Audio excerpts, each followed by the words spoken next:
কোনো প্রকার সন্দেহ ছাড়া টেস্ট ম্যাচ ক্রিকেটে মেহেদী হাসান মিরাজ বাংলাদেশের 1 নম্বর প্লেয়ার।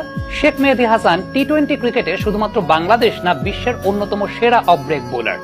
টেস্ট ম্যাচ ক্রিকেটে অ্যাজ আ বোলার মিরাজকে এগিয়ে রাখবো, টি-20 ক্রিকেটে শেখ মেহেদী হাসানকে অ্যাজ আ বোলার এগিয়ে রাখবো।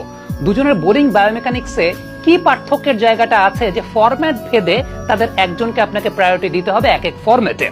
একটা ছবি দেখাতে চাই, এই ছবিতেই আপনি পার্থক্যের জায়গাটা খুব ভালো মতো বুঝে যাবেন। প্রথম পার্থক্যের জায়গাটা হচ্ছে শেখ মেহেদী হাসান এবং মেহেদী হাসান মিরাজের টো পজিশনটার পার্থক্য। খেয়াল করে দেখেন, মেহেদী হাসান মিরাজের ক্ষেত্রে তার টো পজিশনটা কিন্তু স্ট্রেটিশ টুয়ার্ডস দ্য ব্যাটসম্যান, অন্যদিকে শেখ মেহেদী হাসানের ক্ষেত্রে তার টো পজিশনটা টুয়ার্ডস ফাইন লেগ। এই পার্টিকুলার জায়গাটা কোচিং বায়োমেকানিক্সের ভাষায় আপনার হিপ টু শোল্ডার সেপারেশনের পার্থক্যটা তৈরি করে দেয়। এই যে হিপ টু শোল্ডার সেপারেশনের কথাটা বলছিলাম, মূলত আমাদের হিপটা রিলিজের সময় আমাদের হিপটা কিন্তু শোল্ডারের আগে রোটেট করে।